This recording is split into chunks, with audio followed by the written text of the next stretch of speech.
For the first time in history, people and machinery are working together, realizing a dream. A uniting force that knows no geographical boundaries without regard to race, creed, or color. A new era where communication truly brings people together. This is the dawn of the net. Want to know how it works? Click here to begin your journey into the net. Now, exactly what happened when you clicked on that link? You started a flow of information. This information travels down into your own personal mailroom, where Mr. IP packages it, labels it, and sends it on its way. Each packet is limited in its size. The mailroom must decide how to divide the information and how to package it. Now, the package needs a label containing important information, such as sender's address, receiver's address, and the type of packet it is.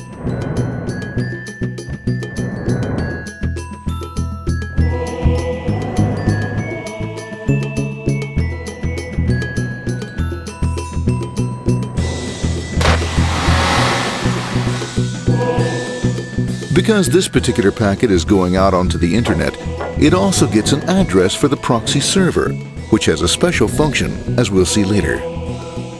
The packet is now launched onto your local area network, or LAN. This network is used to connect all the local computers, routers, printers, etc. for information exchange within the physical walls of the building. The LAN is a pretty uncontrolled place and, unfortunately, accidents can happen.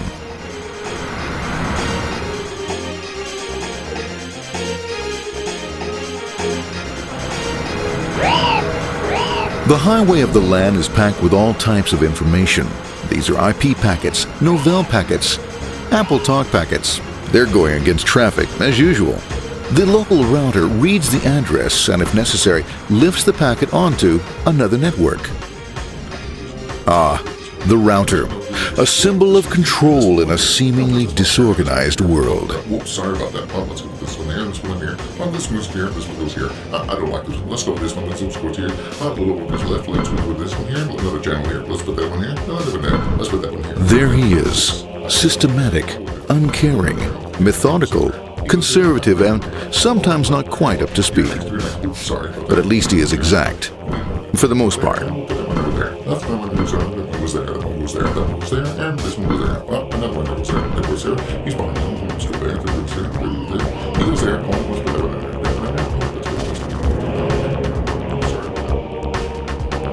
there. As the packets leave the router, they make their way into the corporate intranet and head for the router switch. A bit more efficient than the router switch plays fast and loose with IP packets, deftly routing them along their way. A digital pinball wizard, if you will. Here we go, here comes another one, and it's another. Watch this, Mom. Here goes, whoop, around the back. Hey, in there, over the left, over the right, over the left, over the right. You got it, here it comes, right on, he shoots, he scores, it's going. Hey, Wayne, here, watch out, here comes another one. Oh, here we go, and it's gone,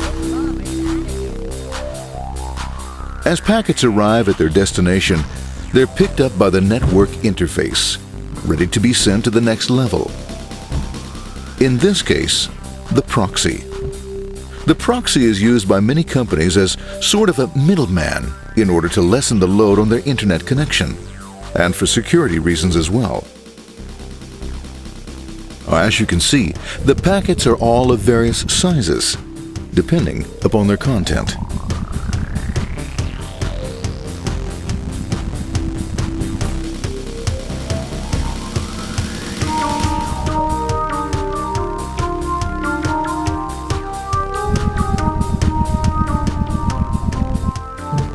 The proxy opens the packet and looks for the web address, or URL.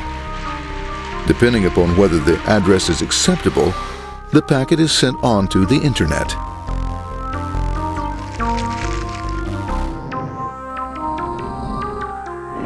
There are, however, some addresses which do not meet with the approval of the proxy, that is to say, corporate or management guidelines.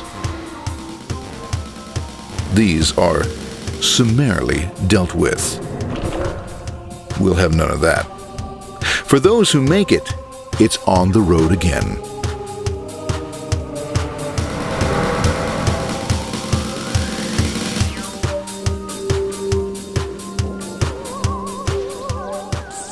Next up, the firewall. The corporate firewall serves two purposes. It prevents some rather nasty things from the internet from coming into the intranet, and it can also prevent sensitive corporate information from being sent out onto the internet. Once through the firewall, a router picks up the packet and places it onto a much narrower road, or bandwidth, as we say. Obviously, the road is not broad enough to take them all.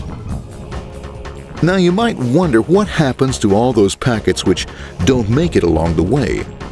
Well, when Mr. IP doesn't receive an acknowledgement that a packet has been received in due time, he simply sends a replacement packet. We are now ready to enter the world of the Internet. A spider web of interconnected networks which span our entire globe. Here, routers and switches establish links between networks. Now, the net is an entirely different environment than you'll find within the protected walls of your LAN. Out here, it's the Wild West. Plenty of space, plenty of opportunities, plenty of things to explore and places to go. Thanks to very little control and regulation, new ideas find fertile soil to push the envelope of their possibilities. But because of this freedom, certain dangers also lurk. You'll never know when you'll meet the dreaded ping of death. A special version of a normal request ping, which some idiot thought up to mess up unsuspecting hosts. The paths our packets take may be via satellite, telephone lines, wireless, or even transoceanic cable. They don't always take the fastest or shortest routes possible, but they will get there. Eventually. Maybe that's why it's sometimes called the worldwide wait. But when everything is working smoothly, you can circumvent the globe 5 times over at the drop of a hat. Literally. And all for the cost of a local call or less. Near the end of our destination, we'll find another firewall.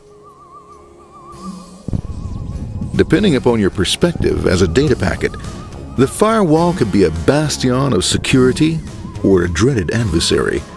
It all depends on which side you're on and what your intentions are. The firewall is designed to let in only those packets that meet its criteria. This firewall is operating on ports 80 and 25. All attempts to enter through other ports are closed for business.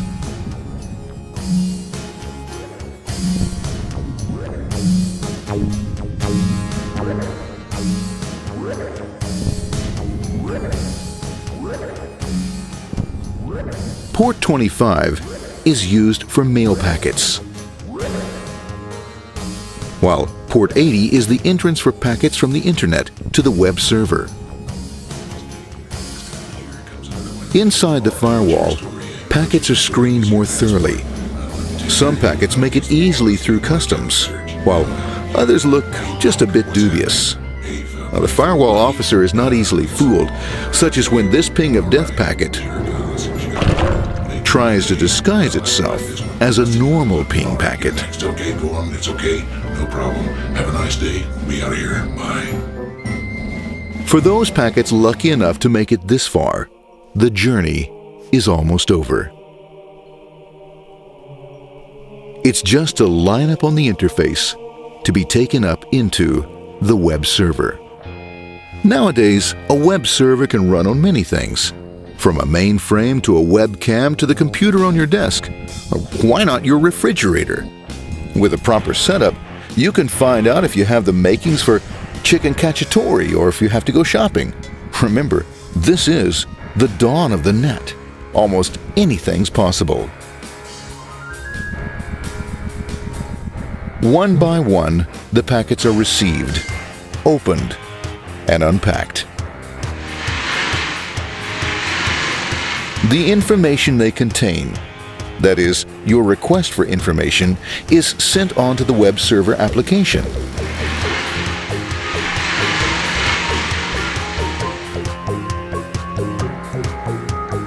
The packet itself is recycled, ready to be used again, and filled with your requested information.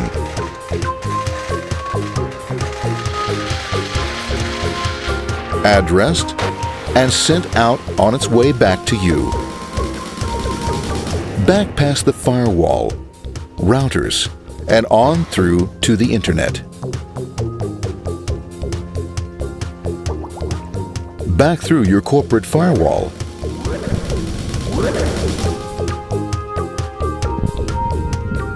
And onto your interface. Ready to supply your web browser with the information you requested.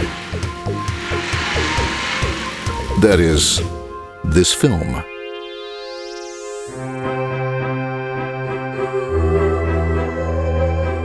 Pleased with their efforts and trusting in a better world, our trusty data packets ride off blissfully into the sunset of another day, knowing fully they have served their masters well. Now, isn't that a happy ending?